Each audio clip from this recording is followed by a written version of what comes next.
Okay, we are talking about the week of October the 20th. So let's chat about what's going on. I've pulled a couple cards, preliminary cards, to try to understand what we are going to be focusing on today and what we're looking at astrologically. It makes it a little bit easier for us to really understand what we're trying to look at on this chart, because obviously there's a lot going on here. So, preliminarily, we're told we're looking at Pisces, Mars, and Pluto. Let me make this bigger, perhaps. Okay, so if we're looking at Pisces, Mars, and Pluto, let me not zoom in that much. We've got Pluto over here. I don't know if you can see my cursor. Oh no. Okay, I was hoping you'd be able to see my cursor. We've got Pluto over in Capricorn. If we look at the real sky, it looks a little different, but we'll go with what's over here. What's important is the aspect patterns. So we're going to call out the patterns that's going on. So Pluto is opposing Jupiter. Those two are something to keep an eye on because it's going to be an expansive transformation going on, and they're kind of core here. We're told to look at Saturn and Neptune conjunction that's down in Pisces. So that conjunction is sextile Pluto and trine Mars and Mercury, which are conjunct over in Libra. So those two are also the ones to keep an eye on especially, as well as the Sun and Moon, which are conjunct over in Virgo on the real sky. So we've got a new moon in Virgo, and when we put all the aspect patterns together, I would call out the Sun and Moon conjunction that is squaring Pluto, which is squaring Chiron, which is squaring Jupiter, which is squaring the Sun and Moon conjunction. So we've got a grand cross as well as a grand trine between Mercury and Mars, Saturn, Neptune, and Jupiter. So there's a lot of big crazy things going on. There's another grand trine growing between Pluto, Uranus, and the midheaven in this chart, but since the midheaven is more based off of time of day, that's not quite as strong as some of these other conjunctions and trines and everything. So, that being said, all of this is probably going to have something to do with your inner child wounds and how you were raised to understand your responsibilities and your role in the world, as well as your beliefs around what your responsibilities and role in the world are. And that's mostly because of the Saturn and Neptune conjunction, which has been going on for a while and will continue going on for a while. They're both in retrograde, but will be going direct closer to the end of the year. So we're going to have this happening for like another year or so, where Saturn, which is the planet of structure and responsibilities, is approaching Neptune, which is the planet of illusions and our subconscious and our dreams. And both of those being in Pisces means that Neptune itself is a little more focused on and solidified, I would say. So Saturn is solidifying our understanding of our subconscious and our beliefs and our dreams, right? Which is not something that we maybe have known. It might be something that's been super foggy, a lot of illusions going into it. This can be like heavy dissociation, like you can't dissociate anymore because Saturn is saying, no, we won't allow it. Now, trining the Mercury and Mars conjunction, which I would say is the other high point besides the new moon itself, the Mercury-Mars conjunction is going to be justice around where our actions and our words haven't been aligned. So being in Libra, that's going to be the sign of balance and harmony, and they are centered in Libra. So if we were to look at the real sky, find Libra, Mars and Mercury are both in the very middle of Libra, and the moon will actually be joining them on the 23rd. But for right now, as we're focusing on the new moon on the 20th, we can just see that they're trining Jupiter, which is going to be about expansion and luck and opportunity, and this Saturn and Neptune conjunction, which is solidifying our beliefs about our responsibilities and who we are in the universe. So all this together is synergizing a really transformative experience of understanding who we are and expanding how we act upon who we think we are. And with the Chiron and new moon with sun conjunction, I would say this is even highlighting some childhood wounds, especially. The Chiron is even opposing Venus at this moment, since Venus and the sun and moon are fairly close together. So this is going to be about beauty and harmony and relationships that we're really highlighting as a whole. Okay, all that being said, what else do we need to keep an eye on during this week especially? A new chapter. So we've got a new chapter that is unfurling. This might be because of Jupiter moving into Cancer. This could be in general because we are having the Saturn and Neptune conjunction. This is a long-standing chapter.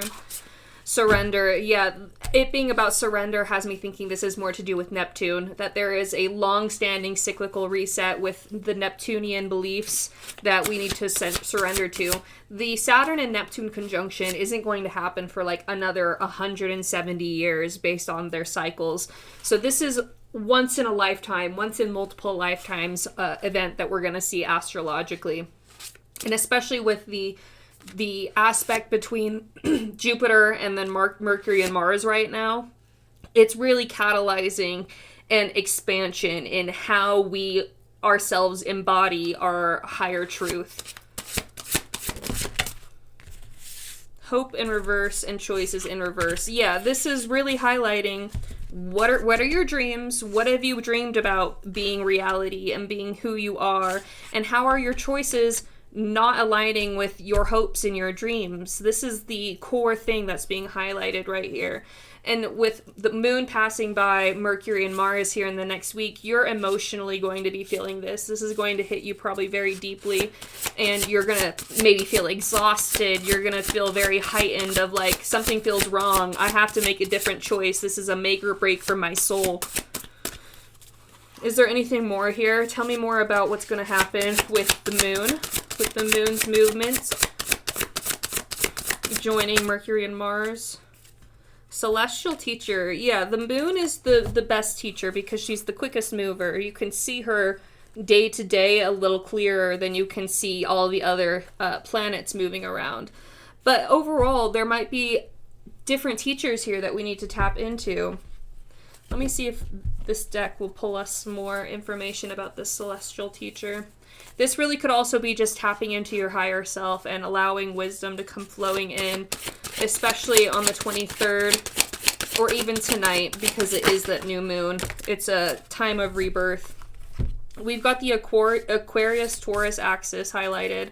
So Aquarius and Taurus right now, I don't think there's anything major going on besides Uranus is in the beginning of Taurus, but there's nothing really major in Aquarius at this point. But this is going to be highlighting the axis between community and yourself and your embodiment of your role within the community versus for yourself. All right, what else do we have here? What else do we have here? I want more information about this moon, the moon joining Mars and Mercury, especially personally.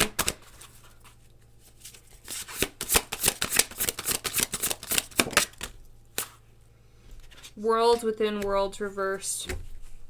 I think you're going to discover the depths within yourself. You're going to uncover there's so many layers behind why you feel the way you feel and why you believe the way you believe.